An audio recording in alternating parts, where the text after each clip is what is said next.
Bhagwan Jamba Juno Chupala Sanza Lu Chini Soda Sojun Jidena Tusuma Shekba Meyes Nagi Malu Deda Tamche La Luda Ngaye Dangwe Saje Sangbo Supe Molaman Topda Jawa Tamche Yecheng Shingi Dunye Lura Dubai Jawa Konla Rado Sansa Lo Doche Dena Dunye Sanje Na Sanje Seche Vena Yo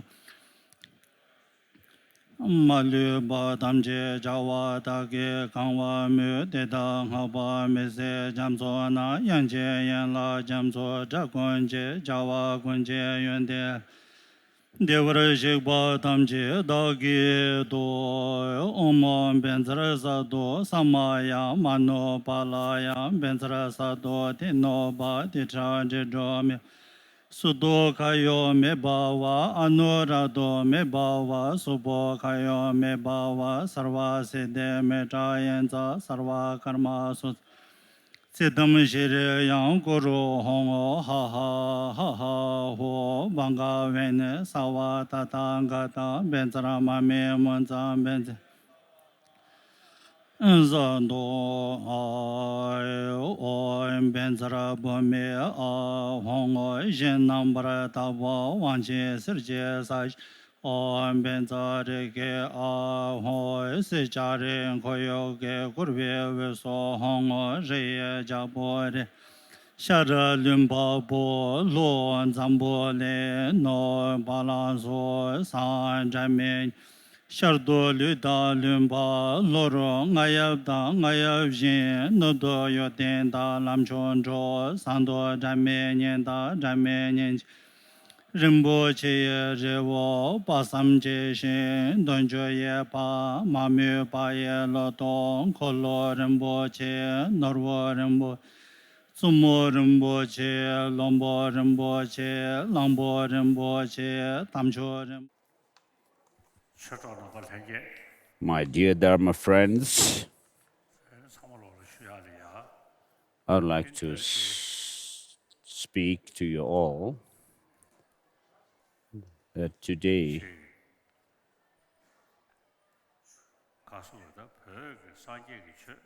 the Tibetan Buddhist tradition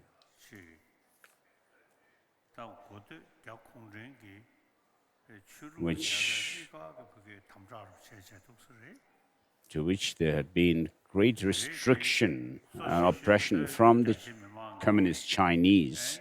But despite that, due to the strong faith and devotion of the Tibetan people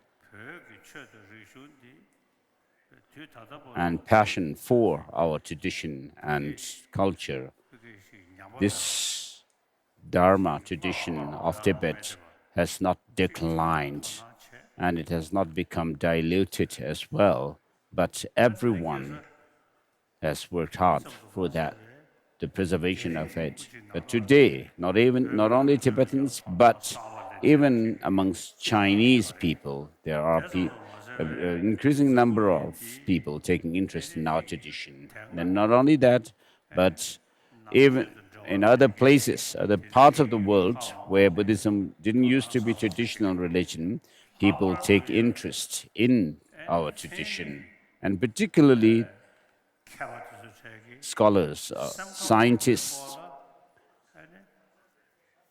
who are related with neuroscience and psychology, they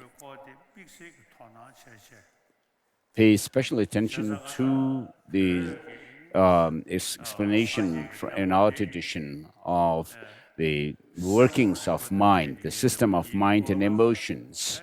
And therefore, this Tibetan Buddhist tradition, with regard to that subject of psychology,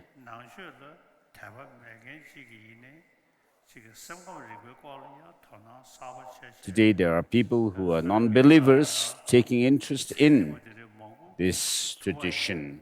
Many scientists come to me to learn about, to ask about the psychology that is taught in our tradition, and also with regard to reality of things, which we say. There's nothing that can be pinpointed as being this or that if you try to search for the identity of things and beings. And in our tradition, what we do is combine bodhicitta and the understanding of emptiness. So, with regard to emptiness, though things appear to us as if they have some independent objective existence, but yet, if you try to search for their identity, there you cannot find anything that you can pinpoint as being this or that. And so in Buddhism, it is said that everything in the world, all phenomena, exist merely by way of designation and nominally. So even scientists are taking interest in this tradition that we have. As a Buddhist monk, as soon as I get up in the morning, I reflect on bodhicitta, the altruistic spirit of awakening, and also the reality of things, that is emptiness. And so these two principles are very important. So with bodhicitta, what it does is it overcomes the self-cherishing attitude and cherishes others over oneself. And so that we consider other sentient beings close to our heart. And we think of benefiting others, all sentient beings. As it is said in the prayer, I should generate this spirit of enlightenment to fulfill one's own as well as others' goals. And so bodhicitta makes you happy, and that brings about physical health as well. And so the more you are altruistic to help others, the more you feel relaxed, and so you feel at ease. So it makes a great big difference in one's mind. So bodhicitta is very beneficial. So you have peace of mind that in turn helps your physical health as well. So if you are filled with arrogance, jealousy, and so forth, then you are not happy. You can see in the world through these destructive negative emotions, which is based on also rooted in our self-cherishing attitude, then what happens in the world is we cause wars and battles and kill people. So when we are overpowered under the sway of our self-cherishing attitude, we cause harm to others through wars and battles and so forth, killing. So we talk about freedom, rights, and so forth, but deep in our heart, we are always very selfish. And so peace will not fall from the sky. What disturbs peace in the world is our mind. So if you have this sense of cherishing others over oneself, being altruistic, automatically peace will come. And therefore, karuna or compassion is the true cause of peace and happiness. So karuna, when we say karuna, it's not only talking about some good heart, but that also is developed on the basis of understanding that things do not exist the way they appear to us, that they do not have any objective, independent existence.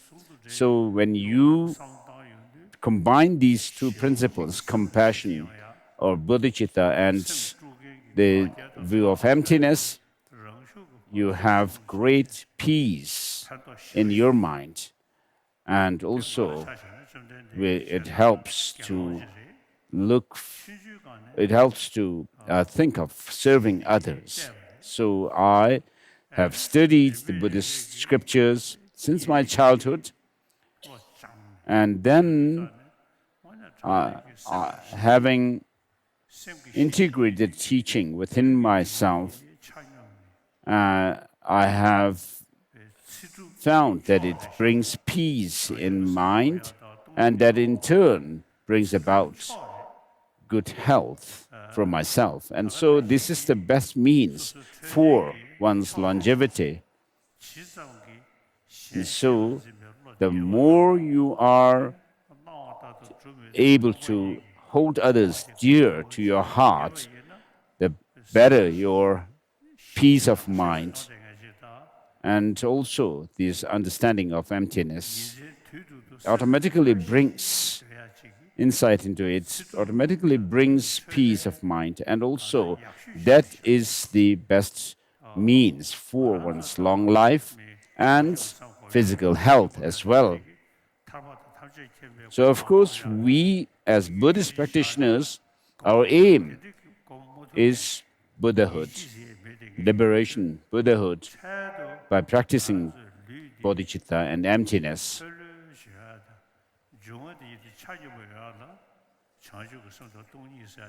But even in terms of peace of mind and good health, in this life, these two principles are very beneficial.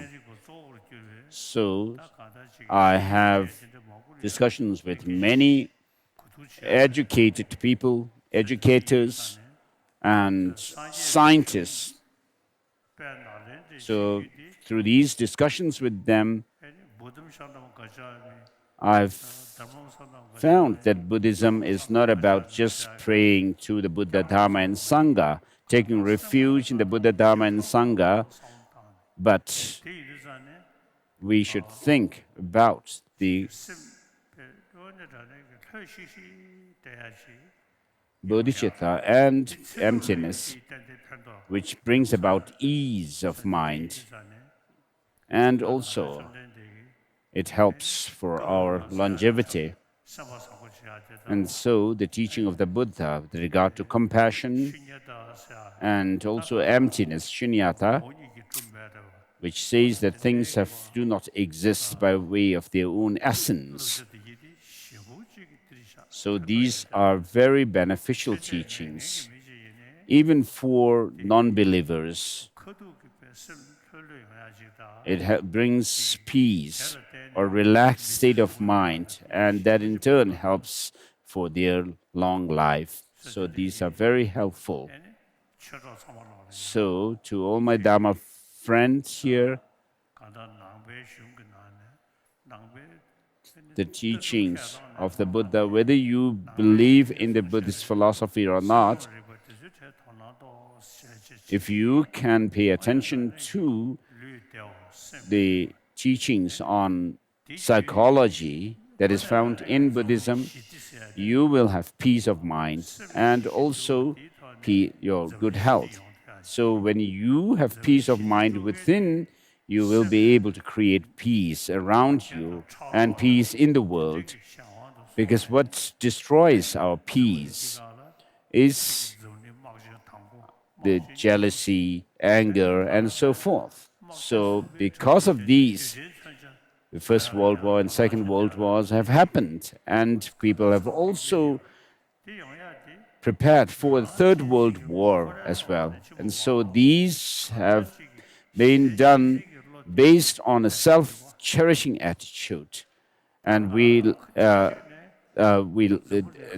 shows the lack of cherishing others over oneself. So everywhere in the world, people talk about peace, peace. But peace must be developed within ourselves. It does not fall from the sky. So whether you are a believer, believe in religion or not, or believe in Buddhism or not,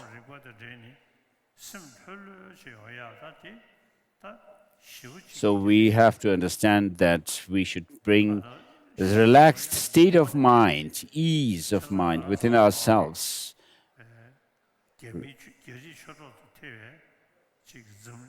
Through the understanding of the workings of our mind, even Chinese talk about peace.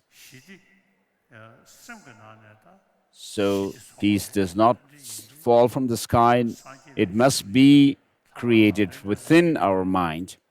So Buddhism, in particular, the Nalanda tradition, uses reason and logic to bring about peace of mind. And so we are not only talking about blind faith in the Buddha, so we should know what disturbs our peace of mind and tackle that by understanding the workings of our mind and emotions. So this, whether they are believer or not in a religion, I've been talking to people that we need love and compassion. It is very important for us to think about love and compassion. So many people appreciate my teachings. And therefore, today in the world, there is a newfound interest in the teaching of the Buddha when they study about the workings of our mind and emotions. So in Tibet, we had the past emperors who invited the teaching of the Buddha to our land and translated the words of the Buddha and its commentarial treatises written by Indian masters. And so we have the tradition of studying these texts. And in order to, as part of our study, we use logic and reason. So all the Tibetan Buddhist traditions, Sakyanyingma Gyaluk Kagyu, and so forth, combine the study of logic with Madhyamaka philosophy. So we have preserved this tradition, this rich, profound tradition in our own land, Tibet, in the past. But in today's world, we do not need to share this tradition with people who are only believers, whether believers or not. Everyone wants peace of mind. We should share this tradition with everyone. And so today we are gathered here. All the different Tibetan Buddhist traditions, the lamas, yeshis, and also students of philosophy and logic have gathered here.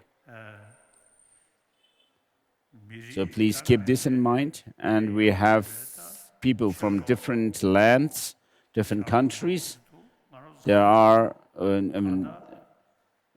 have Dharma friends. So with regard to the workings of our mind, psychology, it's the same, whether you are a believer or non-believer. So when you think from the point of view of psychology, we can understand that everyone is same. So there may be different terminologies that are used by different traditions, but the Tibetan Buddhist tradition has these teachings and message of love and compassion. So this is our treasure, cherished treasure, with which we can serve the world. So please keep this in mind.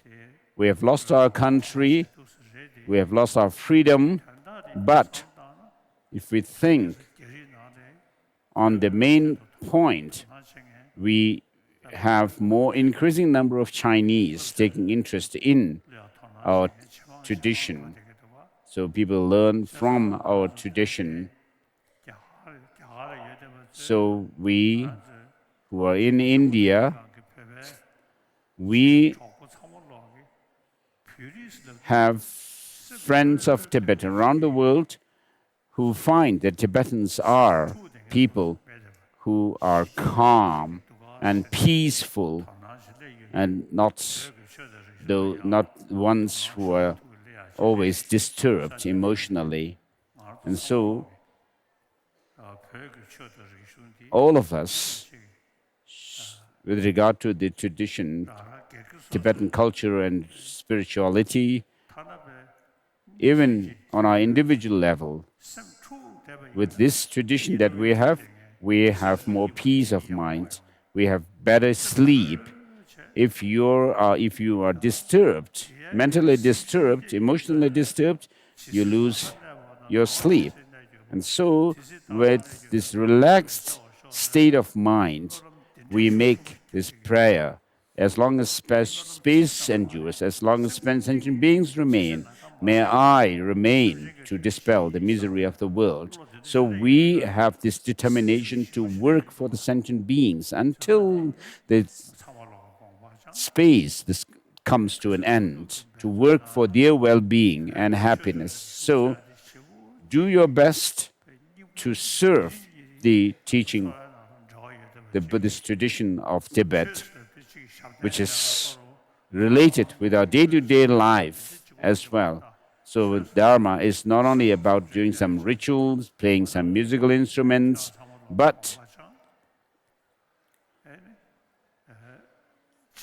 to bring peace of mind within ourselves. So compassion, love and compassion, regarding that, first of all of us who are born from our mothers know that mother's compassion and care, loving care that she has given to us has been very important. So we began our life under that kind of circumstance where our mother has given the maximum love and compassion towards us. And so this we should not forget at all, because love and compassion should be our way of life. It should be an integral part of our life. And so please keep this in mind. Of course, Tibetans would do that, should do that. Even non-Tibetans and also non-Buddhists and non-believers, all of us should not forget the love and compassion that we have learned from our mother. So we should keep this throughout our life. And even at our death, at the time of death, this love and compassion, if you are surrounded by people with love and compassion towards you, you will also be able to die peacefully. Otherwise, if you are full of anger, jealousy, and all these negative emotions, it will be very difficult to die a peaceful death.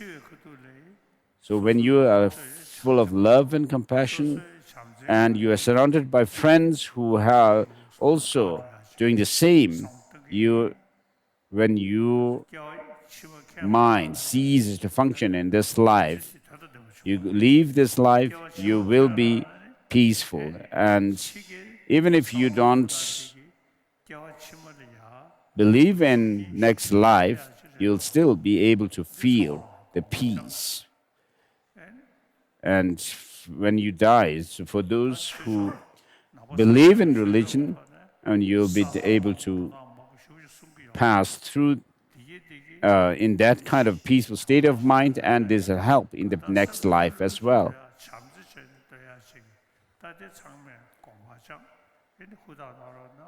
So please keep this in mind and do your best.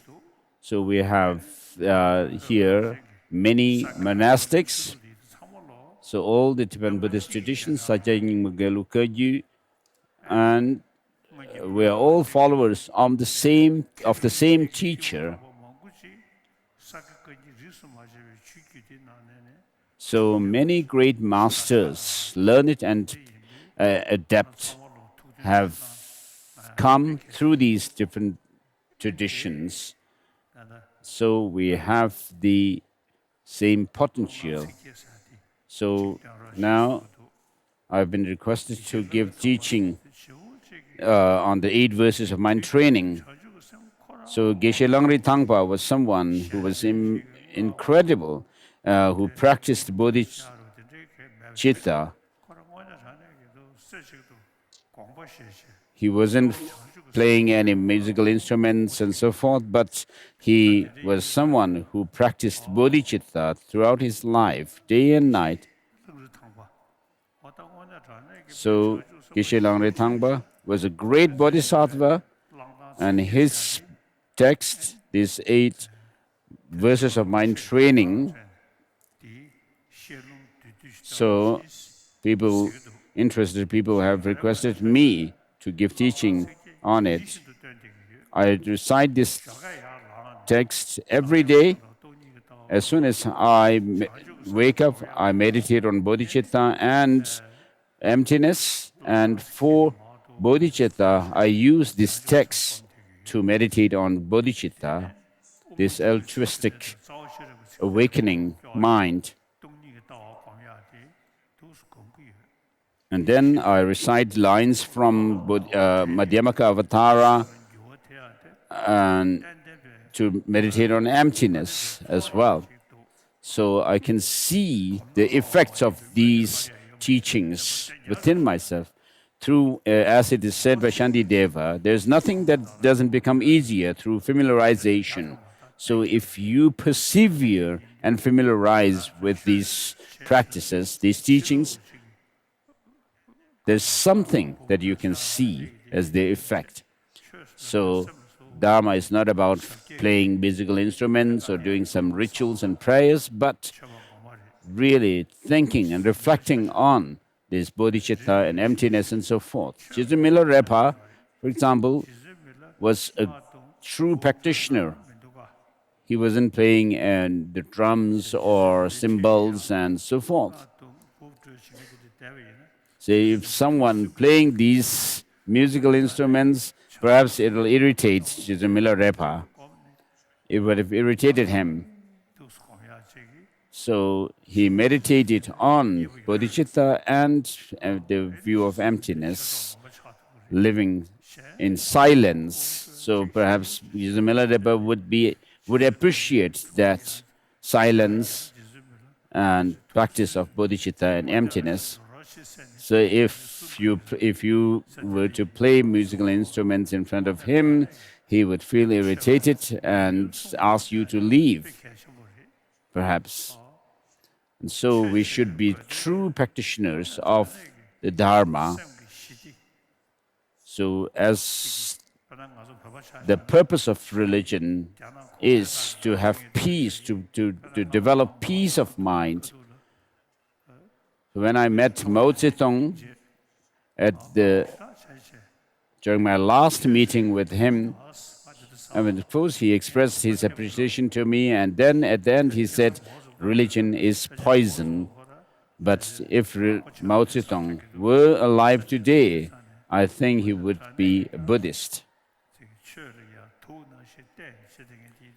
So those who consider religion as poison, of course it will not help them. But here we are talking about bodhicitta as the main practice of the Dharma. And with this bodhicitta, we will have a peaceful state of mind, sanity, and also good health. So we have this great beneficial teaching. We praise the Buddha, saying the Buddha's body was created from millions or billions of good karmas, good practices. And so, with that kind of body, the Buddha's speech is something through which he taught us the profound and vast teachings which fulfill the wishes and desire of sentient beings. who are limitless in number. And so, in order to be able to do that, the Buddha must have realized everything as it is, the nature of things, clearly and precisely, and therefore understand the predispositions, mental dispositions of sentient beings, and was able to teach accordingly. And so such was our teacher, the Buddha. So not only for this life, but throughout our life, we should be able to help sentient beings, numerous number of sentient beings. And the Buddha was someone who also had full knowledge of everything precisely. And so when you recite this kind of verse, you should think of, you are praising the Buddha in terms of his body, his speech, and his mind. And not only should you appreciate these qualities of the Buddha, but you should also put them into practice, the teaching of the Buddha into practice, and therefore become a true follower of the Buddha.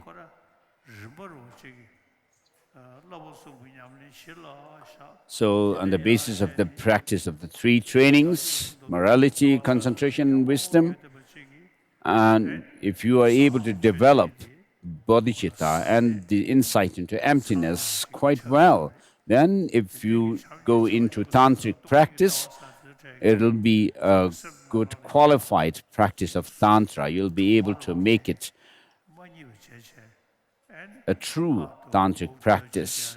Otherwise, if you lack bodhicitta and the insight into emptiness, tantric practice would not be a genuine tantric practice. Of course, tantric practice is something that we should do in secrecy. So all of us should do our best to serve the teaching of the Buddha that is with us, this Tibetan Buddhist tradition. So this teaching of the Buddha is practiced by the Sakya Nyingma Gelu Kagyu Chonang and even Burn tradition. So when you talk about preserving the teaching of the Buddha, it's not like preserving or keeping some possession, but to keep that in our mind and the spirit, to integrate the teaching within ourselves. So Geshe Langre Thangpa was an incredible master. I've received the transmission of this text and recite it every day. It's really beneficial to my mind. With the determination to achieve the highest aim for the benefit of all sentient beings, which surpasses even the fish-fulfilling gem, may I hold them dear at all times. So from achieving higher rebirth up to the attainment of Buddhahood, all of this must come in dependence on sentient beings, and therefore these precious sentient beings are even more surpassing than wish-fulfilling gem. Whenever I interact with someone, may I view myself as the lowest among all, and from the very depth of my heart respectfully hold others as superior. So, of course, those who have belief in religion, but even the non-believers, with whomever we interact or associate, we should not despise them, we should not look down upon them, but we should be respectful to them, respect them all. So whenever I interact or associate with someone, may I view myself as the lowest of all, and from the very depths of my heart, respectfully hold others superior. So talking about lowest, viewing myself as the lowest among all, of course, as monastics, we should remind ourselves that we the way we carry on with our life is more like a false monastic. But you should remind yourself that you should not be like that. You should not be superficial in your practice of the Dharma, and which in all my deeds may I probe into my mind, and as soon as mental and emotional afflictions arise as they endanger myself and others, may I strongly confront them and avert them. So with regard to this mental disturbing afflictions, of course we talk about 84,000 different types of mental afflictions, but they can be summarized or to put into a short list. We have the 6 primary and 20 secondary afflictions. So we should not let ourselves be carried away by them or overpowered by them. When I see beings of unpleasant character oppressed by strong negativity and suffering, may I hold them dear, for they are rare to find, as if I have discovered a jewel treasure. So these poor sentient beings, and also people who are very rude and cruel, when you meet such people, those who have a very crude and rude mind, and also arrogant, you should especially reflect on love and compassion towards them. Feel love and compassion towards them. So people full of jealousy and arrogance, pride, we should try to help them to reduce their pride and arrogance or anger, jealousy. So Mao Zedong, I became very good friends with Mao Zedong, and he was very kind to me. So I think if Mao Zedong had lived still longer,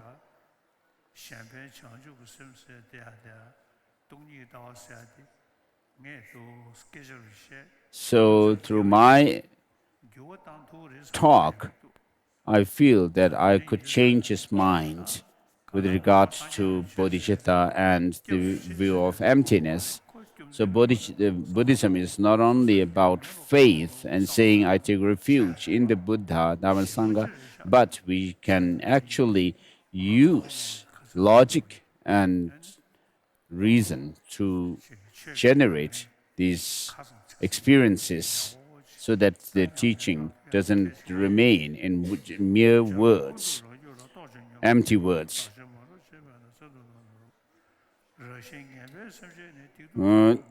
Verse number 4, done. So when you see poor sentient beings, we should feel more compassionate and love towards them. And on a daily basis, you should also make this prayer as long as space endures and as long as sentient beings remain. May I too abide to dispel the misery of the world, to overcome, to cure the disease of the sentient beings with regard to physical and mental diseases. And so you should have that kind of a determination to work to benefit other sentient beings, and so bodhicitta gives you that courage and determination to work as long as it's needed.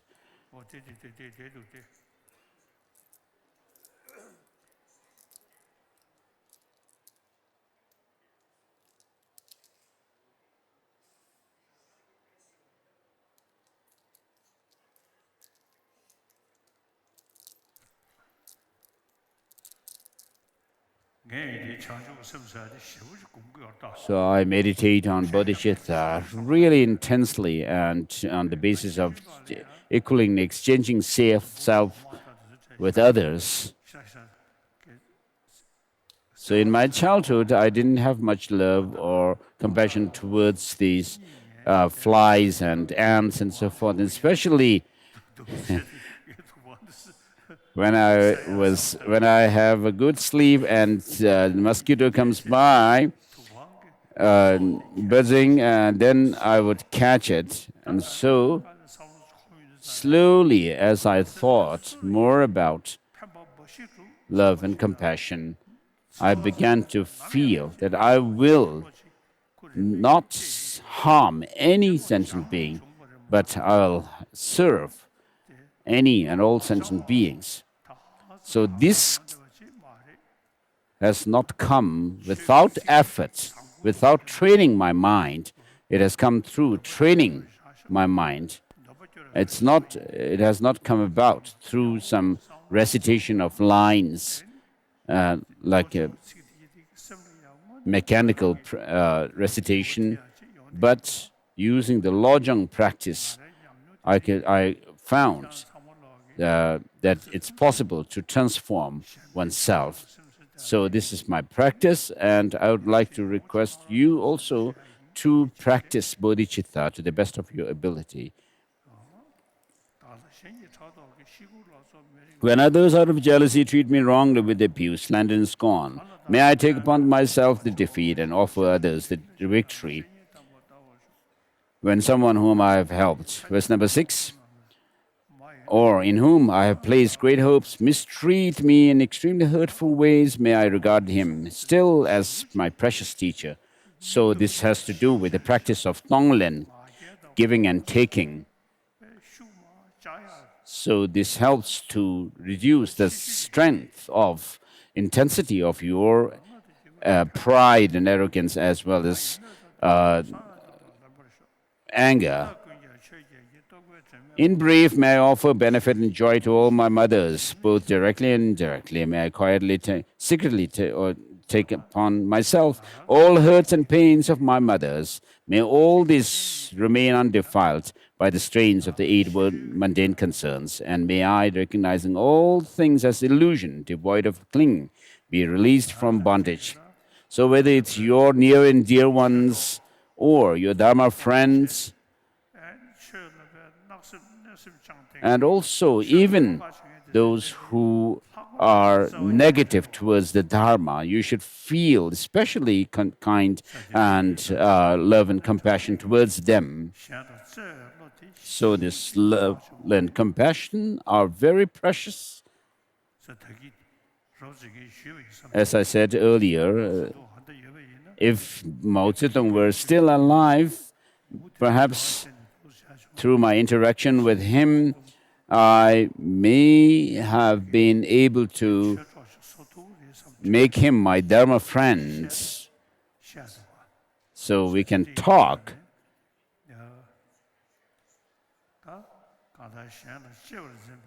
So we could have talked and this could have happened. So we should not look down upon others or disregard others, disrespect others, but we should think of benefiting others. So the Chinese communists who are very negative towards the Tibetan Buddhist tradition, I mean, even they are same like us in wanting happiness and not wanting suffering. So they are worth our love and compassion. We should not discriminate them, saying that they are enemies of our doctrine.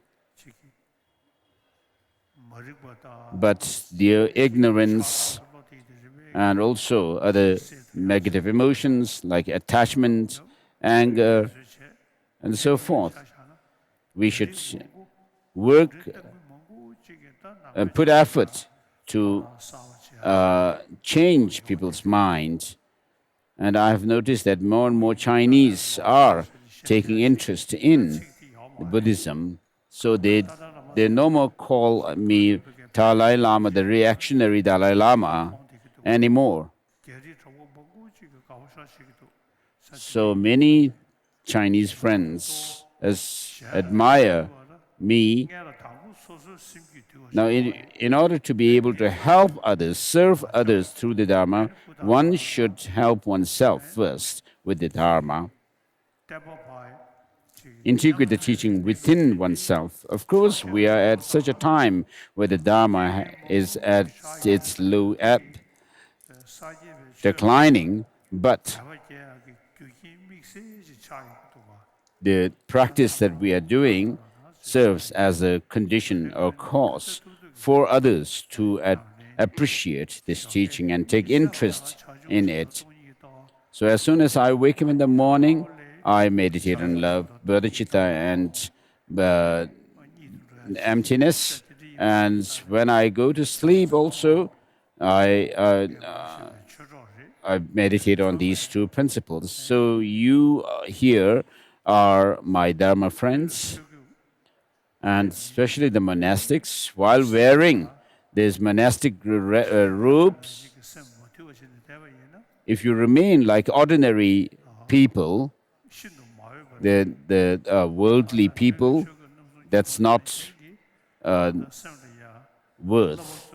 That doesn't make you worthy of the monastic robes. So you should practice the three trainings. You should be peaceful, calm, and also in your speech, you should be gentle when you explain the Dharma to others. So that's all for today. Thank you very much.